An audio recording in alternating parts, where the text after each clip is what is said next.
Hello दोस्तों, कैसे हैं आप सभी लोग? आप सभी लोगों का बहुत-बहुत स्वागत है आपके अपने program history master class series में। आज हम लोग बात करेंगे प्राचीन भारत का इतिहास और इतिहास में इंडस वैली सिविलाइजेशन जैसा हमारा टॉपिक चल रहा है उसी में। और ये दोस्तों ये इतना इम्पोर्टेंट टॉपिक है कि इसके हर एक एंगल को हमको बहुत अच्छे तरीके से समझने की आवश्यकता है। और आज का जो हम टॉपिक डिस्कस कर रहे हैं, वो है आपकी इंडस वैली सिविलाइजेशन की इकोनॉमी को लेकर के। और इकोनॉमी इतना वाइड और इतना वास्ट सब्जेक्ट है कि आप लोग को लगेगा कि सर इसमें 10, 15, 20 मिनट में ये टॉपिक कैसे खत्म हो सकता है? मैं तो खत्म नहीं कर सकता भाई, बाकी और टीचर हो सकता है 10-5 मिनट में समझा करके आपको फ्री कर देते हों। लेकिन मेरा उद्देश्य जो है वो है आपका सभी तरह के एग्ज़ाम, चाहे आईएएस हो, पीसीएस हो, यूजीसी नेट हो, सीयूईटी हो, जेआरएफ हो, कोई भी एग्ज़ाम हो, आपका एग्ज़ाम के लिए यहाँ से कोई क्वेश्चन बचना नहीं चाहिए। इसीलिए मैं आपको पहले भी बता रहा हूँ, मैं धीरे-धीरे आपको सारी चीज़ें कवर कर रहा हूँ, चाहे छोटे-छोटे वीडियो हों, डेली बेसिस पर आपको मिलने चाहिए और आप उसको साथ के साथ बनाते चलें। ऐसा ना हो कि एक दिन में मैं 2 ढाई घंटे का वीडियो बना दूँ, एक बड़ा टॉपिक कवर हो जाए और फिर आप उसको तैयार भी ना कर पाओ और उसमें आधी-अधूरी चीज़ें छूट जाएँ।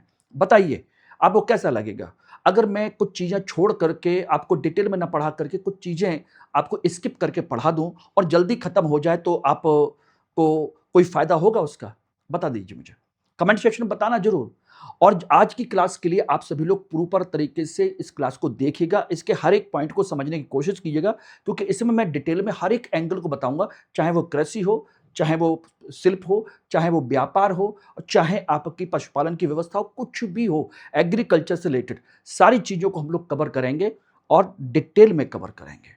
ओके? तो चलिए आज के सेशन को शुरू करते हैं और जिन लोगों ने अभी तक चैनल को सब्सक्राइब नहीं किया है, वो सब्सक्राइब कर लें और क्लास पसंद आए तो लाइक शेयर ज़रूर कर दीजिएगा और लाइक देने में तो आपको कोताही बरतनी ही नहीं चाहिए यार, क्यों इतना करते हैं?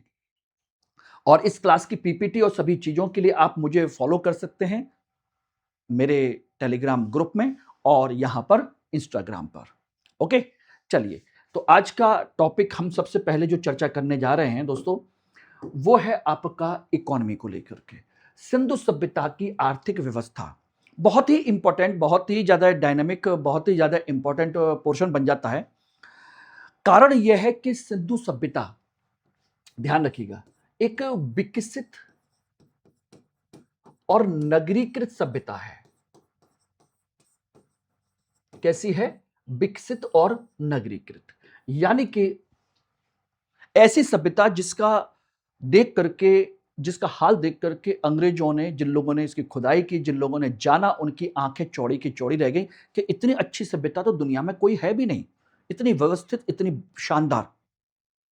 चाहे मार्शल हो, अलेक्जेंडर हो या आपके कोई भी हो, एक्स वाई जेड, वो चौंक गया था कि यार ये क्या मिला है, ये किस दुनिया का है, किस समय का है ये। तो ये बात ध्यान रखिएगा।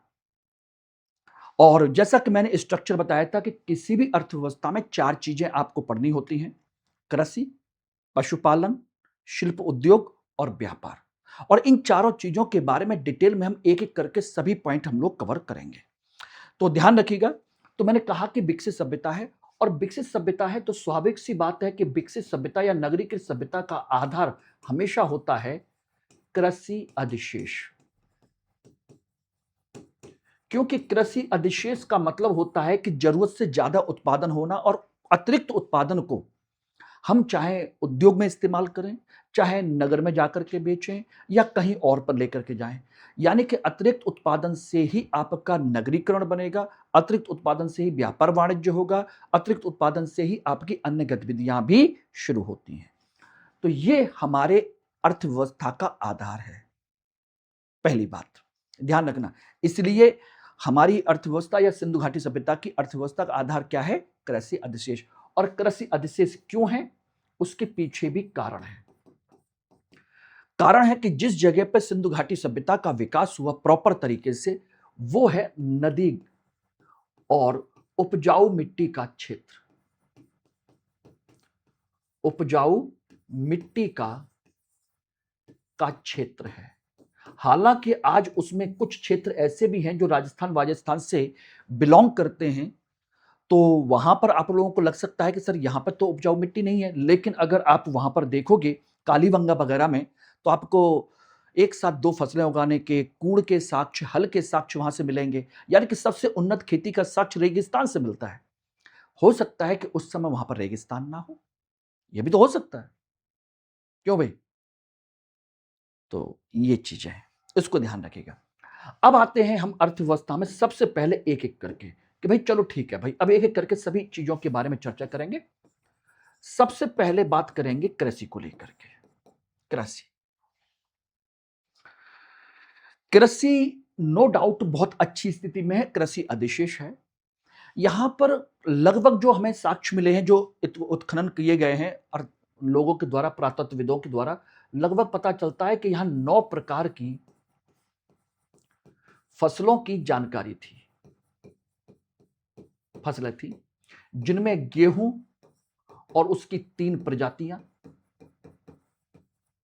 जौ उसकी 2 प्रजातियां, चावल है, दाल है, तिल है, सोचिएगा, तिल है, इसके अलावा आपका मटर है, सरसों है, मटर है, सरसों है, राई है। ये तमाम तरह की फसलों की हमको जानकारी मिली है, इनके एविडेंस मिले हैं। ठीक है।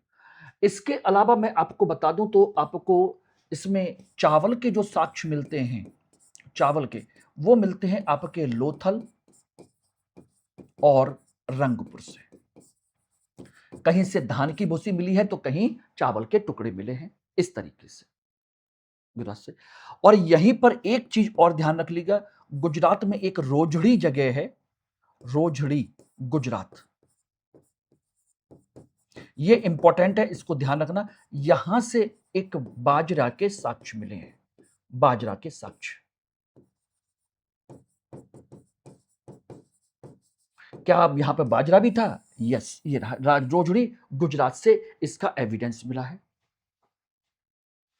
तो इस तरह की कई सारी फसलें यहां पर मौजूद हैं, ठीक है ना। और कंडीशन यह है कि इसका और हमको जानकारी कैसे मिलती है। अब बात आती है कि भाई यहां पर और क्या क्या जानकारी है, क्या क्या चीजें हैं। तो हमें यहां पर देखेंगे तो मिट्टी और लकड़ी के हल मिले हैं, हल, और हल का साक्ष्य मिला है मोहनजोदड़ो से, धौलावीरा से,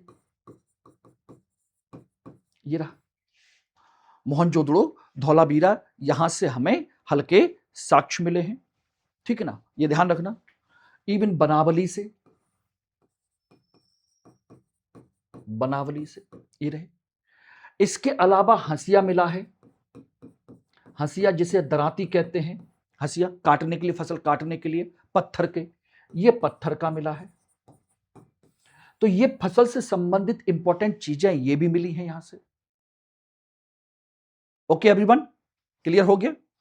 अब आती है इसके आगे और क्या क्या एविडेंस है यहां से हमको जो चीजें मिल सकती हैं या कुछ हो सकता है।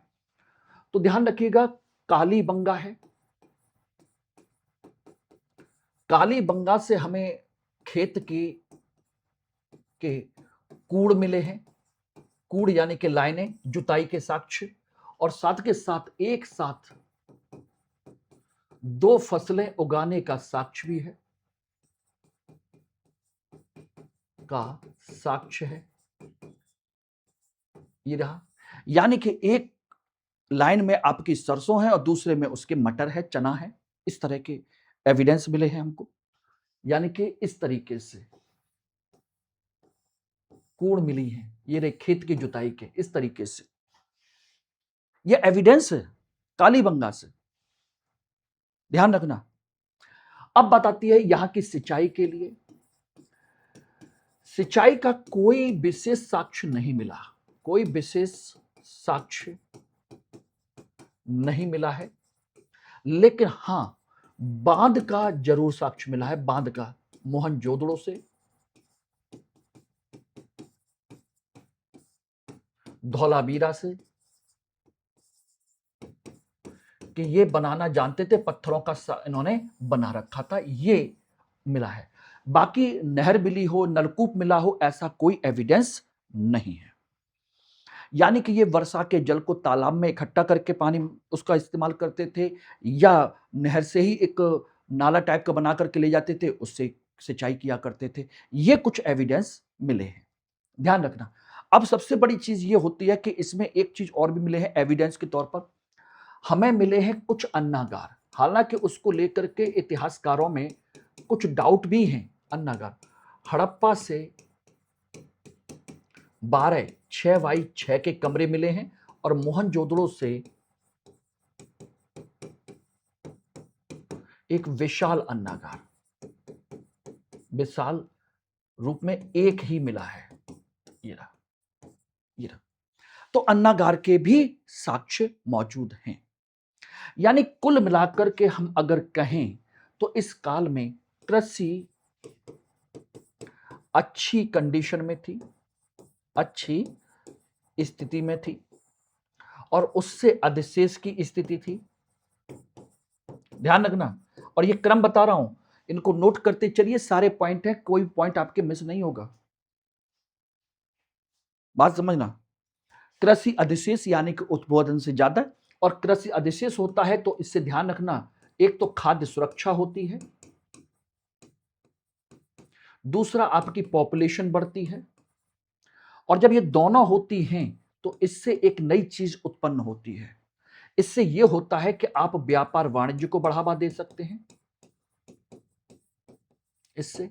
इसी से आप नगरीकरण को बढ़ावा दे सकते हैं, इसी से आप श्रम उत्पादन कर सकते हैं। श्रम उत्पादन यानी कि श्रम ज्यादा होगा, और जब ये तीनों चीजें मिलती हैं तो नगरीकरण होता ही है उन्नत स्तर का। इसीलिए नगरों में काम करने के लिए, शिल्प के क्षेत्र पर काम करने के लिए श्रम आपके पास मौजूद था, श्रम आपके पास मौजूद था। ये ध्यान रखना। It is clear? बात समझ में आ गई? तो ये कंडीशन है कुल मिलाकर के। तो इस तरीके से यहां से क्या हुआ, आपका शिल्प भी बढ़ा और व्यापार भी। ये रहा। अब राष्ट्रीय व्यापार हो या अंतरराष्ट्रीय व्यापार, दोनों इस तरीके से आपके विकसित हुए हैं। तो ये मैंने आपको कृषि के संबंध में इसकी महत्वपूर्ण चीजें आप लोगों को डिस्कस की है। ठीक, अब आते हैं इनके पशुपालन के संदर्भ में, कि भाई इनके पशुपालन की स्थिति क्या है, उसकी भी चर्चा कर लें। तो यहां पर देख सकते हैं पशुपालन। देखिए यहां पर कई प्रकार के पशुओं के हमें साक्ष्य मिलते हैं, लेकिन अनेक प्रकार के पशुओं के साक्ष्य हैं, लेकिन मुख्यतः ध्यान रखना, नंबर 1 कुबड़ वाला सांड। ये रहा, जिसको मैं दिखाऊं तो आप लोग देख सकते हो, ऐसा नहीं है कि आप ना देखो। ये रहा कुबड़ वाला सांड, ये रहा, जिसके नीचे बहुत ऊपर कुबड़ होता है, और ये बहुत लंबे लंबे सींग होते हैं, और ये गर्दन पर ये लंबी सी स्किन बनी होती है। ये रही कुल मिलाकर के। तो ऐसी चीजें इस पर होती है, कुबड़ वाला सांड। और इनके लिए ये काफी पवित्र माना जाता था, क्योंकि मोहरों पर इसके चिन्ह बने हुए हैं सबसे ज्यादा। नंबर 1 कुबड़ वाला सांड, ठीक ना, ध्यान रखना। दूसरा, इसका घोड़े के साक्ष्य, घोड़ा बोले कि सामान्यतः कम था,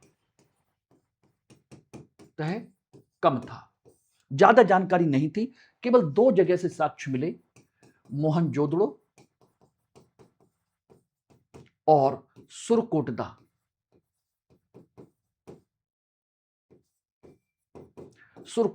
यहां से इसके साक्ष्य मिले हैं, सुरकुर्दा और मोहनजोदड़ो। इसके अलावा एक जगह और भी है जिसे हम कहते हैं राना घुंडई।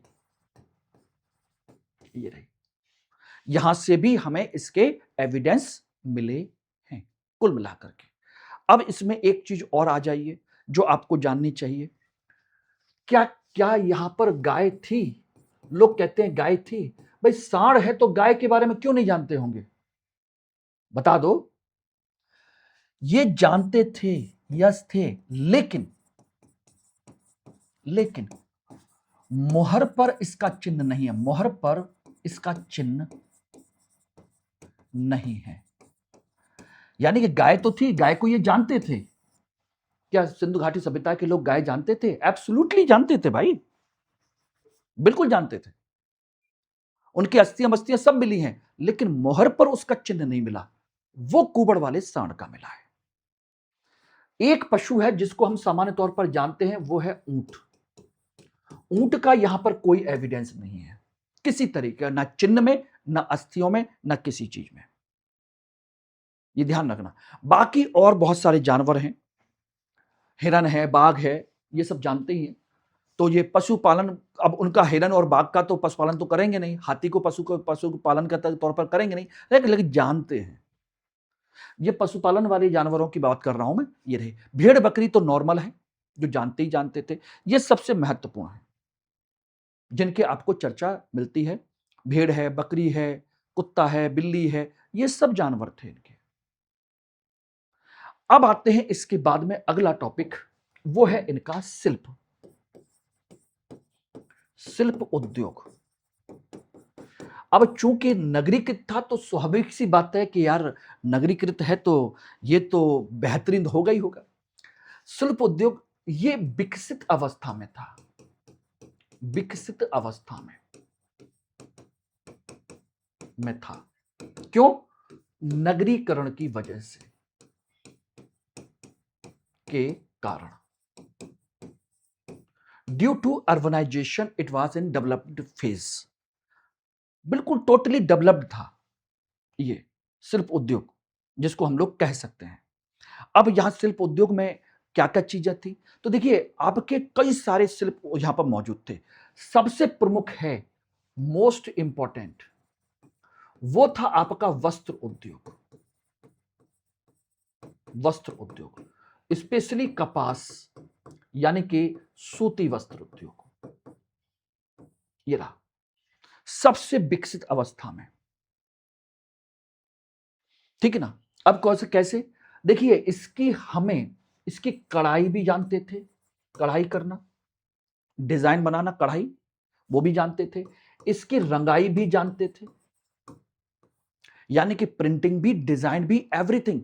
तिपतिया वस्त्र का जो कंसेप्ट आप देखते हैं, मैं आपको दिखाऊं तो ये रहा। ये कपड़े का एक तरीके से सॉल टाइप की उड़ाई हुई है।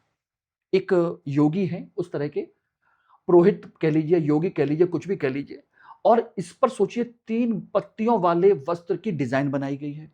इसका मतलब he know very well about the printing and the design, ये सब जानते थे। तो ये अपने आप में एक बहुत ही उन्नत तकनीक को दर्शाता है। उन्नत तकनीक है कि उस समय लोगों ने काफी अच्छी तकनीक विकसित कर ली और सारी चीजें करते थे। ये रहा। और इसके एविडेंस हमको कहां से मिले हैं? मोहनजोदड़ो से मिले हैं। ये रहा, स्पेशली मोहनजोदड़ो है, कालीबंगा है, वहां से भी हमको कपड़े के साक्ष्य मिले हैं। उस्तरे में कपड़े में लिपटा हुआ उस्तरा, मटके के अंदर कपड़ा रखा हुआ, ये सारी चीजें। ओके, ध्यान रखना। इसके अलावा और कौन कौन से उद्योग हैं? मनके बनाने का उद्योग, मनके, मोती माला मनके टाइप की चीजें बनाने का उद्योग। अगर आप देखेंगे, शायद मैंने इसमें नहीं लगाया हुआ है, मैं आपको दिखा देता। मनके बनाने की चीजों को ये जानते थे। चन्हू दड़ों से इसके एविडेंस मिले हैं, चन्हू दड़ों से, कौमा लोथल से, ये रहे।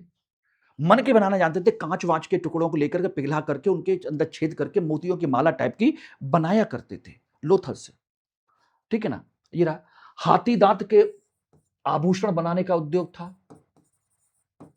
हाथी दांत बनाने का वो था आपका, हाथी दांत का कह सकते हैं उसको, लोथल से, लोथल से हाथी दांत पे कारीगरी किया करते थे, उसकी डिजाइन बना करते थे। कंघे, शीश, कंघे वगैरह हैं या माला टाइप की चीजें हैं, वो भी चलता था। और क्या क्या था इसके अलावा उद्योग? यहां पर एक सीपी उद्योग भी था। सीपी उद्योग यानी कि सीप वगैरह लेकर के उसकी बेहतरीन डिजाइन बना करके बेचने करने का, और वो था आपके मोहनजोदड़ो से। मोहनजोदड़ो से, जिसको आप देख सकते हो यहां से हमको मिले हैं। और बाकी मृदभांड की परंपरा तो अपरंपार है। इसके अलावा और कौन कौन से उद्योग हैं? धातु उद्योग। धातु उद्योग इनका काफी विस्तृत था, जिसमें धातु की मूर्तियां बनाना, ठीक है ना, अन्य सामान बनाना, ये सब जानते थे। और इसकी बाकायदा दुनिया भर में सारी चीजें सप्लाई होती थी। कांसे की मूर्ति वगैरह आप समझ सकते हो, इनके आभूषण हैं, उपकरण हैं, ये सारी चीजें बनाते थे। मूर्तियां हैं, आभूषण हैं, ये सारी चीजें इनको किया करते थे कुल मिलाकर के। अब आता है इस सबसे important part, most important part है इनका व्यापार। कि भाई ये व्यापार का कैसे करते थे, किस तरीके से करते थे। तो व्यापार के संदर्भ में दोस्तों आपको एक चीज आपको समझनी चाहिए। पहली बात कि व्यापार कैसा था, इसको लेकर के विद्वानों में मतभेद है। मतभेद, यस। एक विद्वान है जिनका नाम है कार्ल पैलानी। कार्ल पैलानी, पैलानी, ये रहे। इन्होंने कहा है कि भाई यहां पर जो व्यवस्था थी वो मेसोपोटामिया और अन्य देशों की तरह ही थी। कैसी? पुनर्वितरण मॉडल चलता था यहां पर। पुनर्वितरण मॉडल ये चलता था। पुनर्वितरण मॉडल।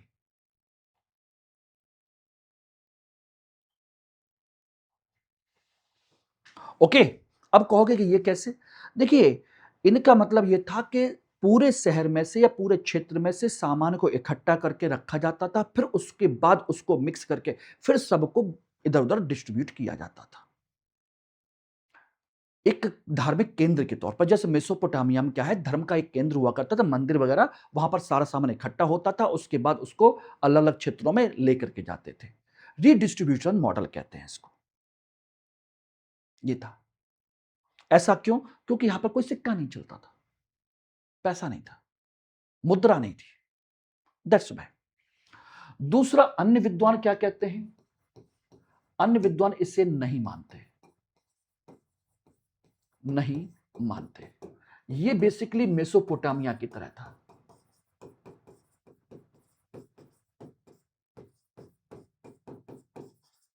मेसोपोटामिया की तरह। अन्य विद्वान इसे नहीं मानते, ये कहते हैं कि नहीं भाई, ये तो अपना विकेंद्रीकृत बाजार विनिमय मॉडल था।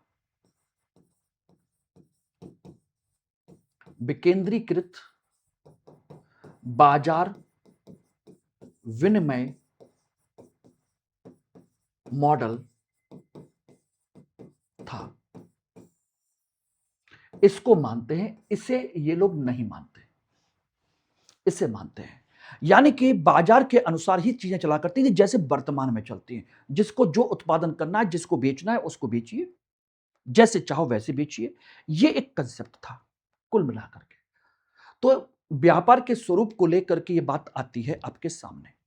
अब बात यह कि व्यापार कैसे होता था, किन चीजों का होता था, क्या क्या चीजें होती थी, तो हम कैसे माने कि किस तरह का व्यापार होता था। तो देखिए, व्यापार तो इस पीरियड में उन्नत कंडीशन में था, काफी उन्नत अवस्था में था। दूसरा, आंतरिक और विदेशी दोनों प्रकार का है।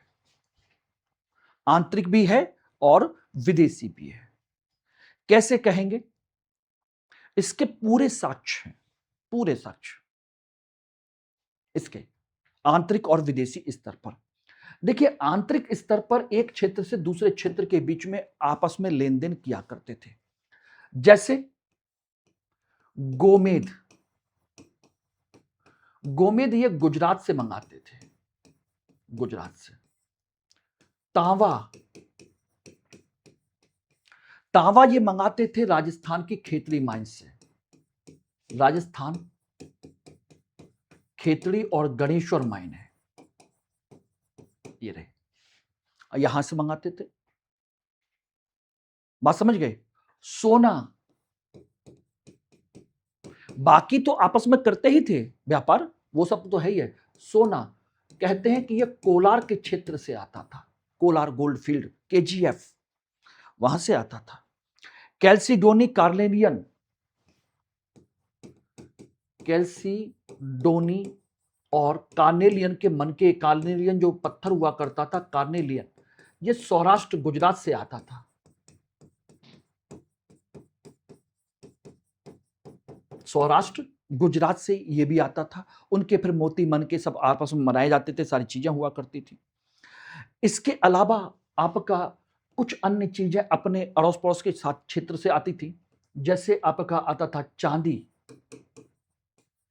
चांदी है, चांदी के अलावा फिरोजा है, ठीक है ना, और फिरोजा के अलावा मैं कहूं हरिताश्म है, हरिताश्म, ये सारी चीजें ईरान से आती हैं। और एक चीज इसमें और भी है जिसे हम कह सकते हैं, वो है आपका लाजवर्द मणि।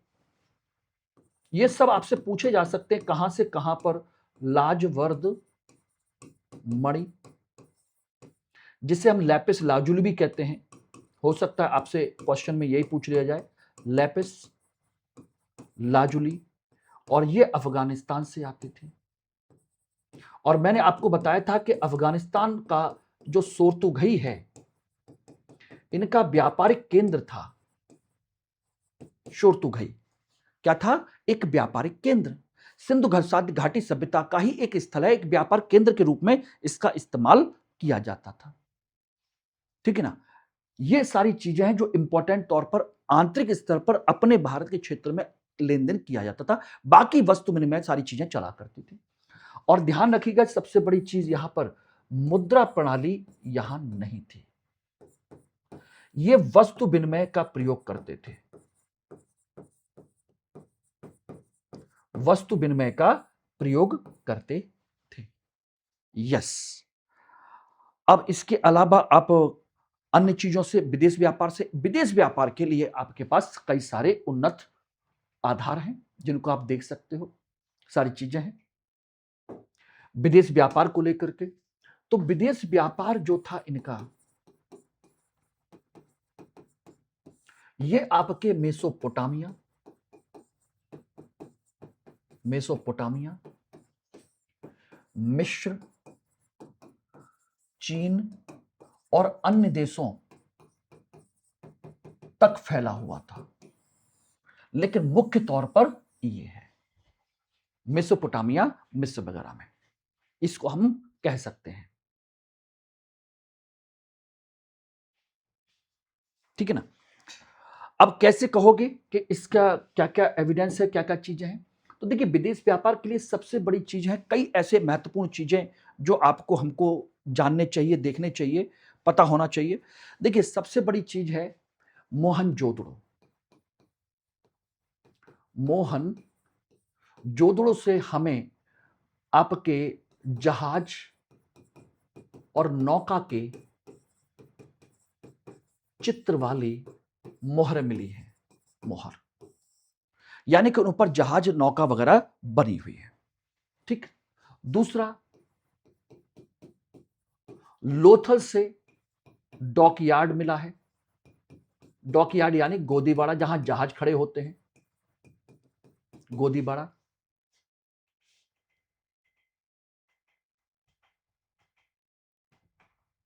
ये रहा डॉकयार्ड, ये आपकी नदी जा रही है, यहां से आपने साइड से काट करके यहां पर अपने अपना गोदीबाड़ा बना लिया, जहां पर आराम से नावें खड़ी हो सकती हैं, जहाज खड़े हो सकते हैं, माल उतारने, लादने, उतारने, उसका काम यहां पर होता है। ये गोडाउन टाइप के बने हुए हैं, ये रहे।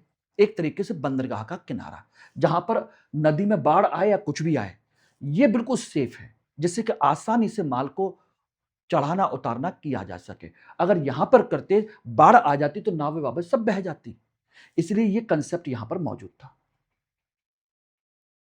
तो ये हमको यहां से मिला, ये बात इस बात का प्रूफ है, ठीक है ना। इसके अलावा भारत में कई बंदरगाह हैं, कई बंदरगाह नगर थे जो विकसित हुए इस समय, जैसे लोथल है, सुतका गेंडोर है, सुतका गेंडोर जो बलूचिस्तान में है, लोथल है, ठीक है ना। इसके अलावा सोतका कोह है। आपसे हो सकता है कि यही क्वेश्चन पूछ लिया जाए कि भाई बता दीजिए कौन कौन बंदरगाह नगर थे। प्रभास पाटन है, प्रभास पाटन है, भगत राव है गुजरात का। ये सब आपके, ये जो सोतका को है ये बलूचिस्तान में है, और लोथल, प्रभास पाटन, भगत राव ये सब आपके गुजरात के इलाके में है। ये रहे, ठीक है ना। अब इसके अलावा और क्या क्या है, इसके अलावा आपको एक चीज और ध्यान रखिएगा कि आपके इंपॉर्टेंट पॉइंट जो ध्यान रखने की जरूरत है, जैसे आपका मोहनजोदड़ो, लोथल, कालीबंगा, यह है। और इन तीनों से हमारे यहां मेसोपोटामिया की मोहरें मिली हैं, मिली हैं। और इसके अलावा मेसोपोटामिया के और किस नगर में सिंधु सभ्यता की मोहरें मिली हैं। और यह बात मैंने आपको पहले भी बताई थी, जब इसकी खोज हो रही थी तो इतिहासकार खोज ही नहीं पा रहे थे कि ये मोहरें कहां की हैं, और किसकी तो नहीं नजर आ रही थी उनको कि ये और किसकी मोहरें तो नहीं है, ये किसी और की है। लेकिन उनको समझ में नहीं आया था कहां की है, क्या है, क्योंकि उस मेसोपोटामिया से इनका संबंध निकल के नहीं आ रहा था। ये रहा, तो यहां से मोहरें मिली हैं। इसके अलावा आपके एक चीज और भी है, यहीं पर ध्यान रखना इंपॉर्टेंट है। हड़प्पा से मेसोपोटामिया की एक चीज और मिली है, मेसोपोटामिया की, जिसे हम कहते हैं खानेदार मनके, खानेदार मनके, ये मिले हैं हड़प्पा से। तो ये दिखाता है कि इनके बीच में आपस में संबंध थे, आपस में यहां पर संबंध थे, ध्यान रखना। और ये लोग मेसोपोटामिया से क्या आयात करते थे ये भी पता होना चाहिए। आयात, ये मेसोपोटामिया से क्या मंगाते थे, ये मंगाते थे तांबा, गोमेद, हाथीदांत, सीपी, वैदुर मणि, आबनूस की लकड़ी, ये सब इस तरह की चीजें। यानी कि एक तरीके से देखा जाए तो हम कह सकते हैं कि मेसोपोटामिया से हम जो आयात करते थे वो था बेसिकली, ये सब चीजें मैंने बताई हैं वो नहीं है, बल्कि सोना है, चांदी है, ऐसी महंगी चीजें वहां से लिया करते थे। और ये निर्यात क्या करते थे मेसोपोटामिया के लिए, निर्यात सूती वस्त्र करते थे, धातु के उपकरण, धातु के उपकरण हैं, ठीक ना। आपका तांबा है, गोमेद है, मनके हैं, ये सारी चीजें, ये सब उनको करते हैं। आबनूस की लकड़ी है,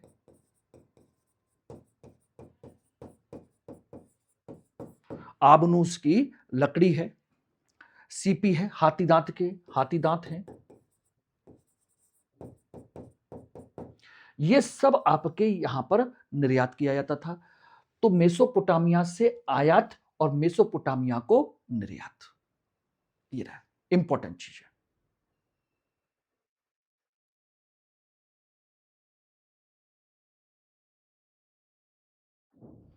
ओके, ये क्लियर हो गया। अब जो मोहरें जो मिली है मैंने आपको बता दिया कहां कहां से, और है किस नगर है, इसके अलावा हुमानगर है, अपस्पर है। अपस्पर मतलब वहां के बहुत सारे नगरों से यहां की सारी चीजें मिली हैं। तेलस्पर है, हुमा है, लगस है, लगस। इन सभी नगरों से हमारे यहाँ की सिंधु सभ्यता की मोहरें मिली हैं। कैसी? इस तरह की मोहरें ये रही, एक श्रृंगी, कुबड़ वाले सांड वाली, बाघ वाली, जिसके सींग वाला बाघ है उसकी मोहरें, कि मतलब एक बाघ है उसके भी सींग हैं। ये सब चीजें हमको वहां से मिली हैं। और वहां यहां से भी वहां की मोहरें मिली हैं, मेलुहा से भी। और एक चीज जो है आपको इसका एक अभिलेख भी मिला है, वो ध्यान रखिएगा, जो इस बात को पुष्ट करता है। क्या मिला है? अभिलेख। सारगोन अभिलेख कहते हैं इसको। ये मिला सारगोन का अभिलेख।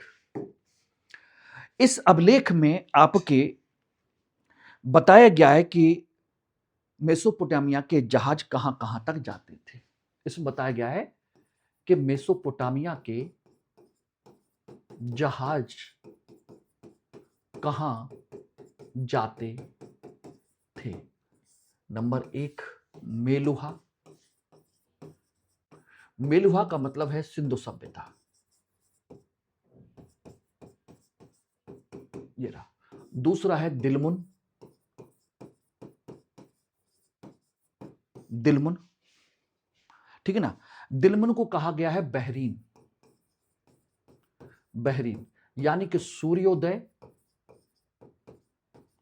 या हाथियों का देश, हाथियों का देश का बताया गया है। एक तीसरा बताया गया है मगन, जिसका अर्थ है ओमान। और इस तरीके से बहरीन, ओमान होते हुए ये लोग कहां आते थे? इंडस वैली सिविलाइजेशन से जुड़े हुए थे। ओमान या इसी को मकरान भी कहते हैं।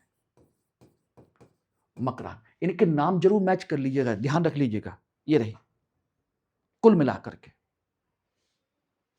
ठीक है ना, ध्यान रखिएगा। और हमारे यहाँ की जो मोहरें मिली हैं वो दिलमुन और यहां से भी मिली हैं, फैलाका और बहरीन से भी हमारी यानी कि सिंधु घाटी सभ्यता की मोहरें प्राप्त हुई हैं। तो अब आप देख लीजिएगा कि किस तरीके से आपका व्यापार वाणिज्य है, सारी चीजें हैं, सब कुछ है कुल मिलाकर के। अब व्यापार वाणिज्य में एक चीज और भी होती है जो आपको जाननी चाहिए और समझनी चाहिए दोस्तों। वो होता है इनका बाट माप तौल।